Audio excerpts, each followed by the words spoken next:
शक्तियां रक्षा के लिए नहीं, विनाश के लिए जन्म लेती है। और कुछ युद्ध हथियारों से नहीं, विश्वासघात से शुरू होते हैं।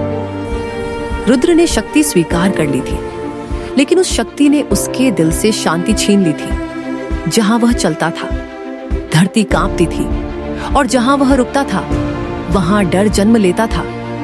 उसकी आंखों में अब वो योद्धा नहीं था जो कभी प्यार करता था, बल्कि एक ऐसा अस्त्र था जिसे अंधेरे ने अपना लिया था। पर अंधेरा कभी अकेला नहीं चलता, वो अपने साथ झूठ और विश्वासघात भी लाता है। राज्य के भीतर फुसफुसाहटें फैल चुकी थी कि रुद्र अब रक्षक नहीं रहा। वो जो कभी तलवार उठाता था दुनिया को बचाने के लिए, अब उसी तलवार से दुनिया डरने लगी थी। और तभी पहला विश्वासघात हुआ।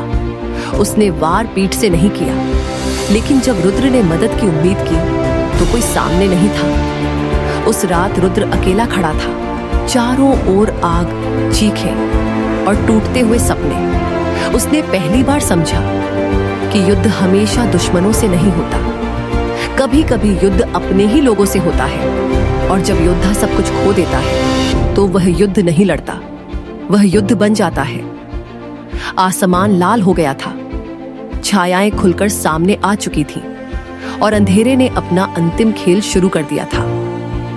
रुद्र ने तलवार उठाई, इस बार किसी को बचाने के लिए नहीं, बल्कि सब कुछ खत्म करने के लिए। यह युद्ध प्रेम का नहीं था, यह युद्ध शक्ति का नहीं था, यह युद्ध था नियति के खिलाफ। और जैसे ही पहला वार हुआ, दुनिया ने समझ लिया कि अब कोई वापस नहीं जाएगा, क्योंकि जब विश्वास मर जाता है तो युद्ध अमर हो जाता है। युद्ध शुरू हो चुका है, और इस बार कोई विजेता नहीं होगा। भाग 4 के लिए लाइक, सब्सक्राइब और कमेंट करें। सतमवलोक 6। धन्यवाद।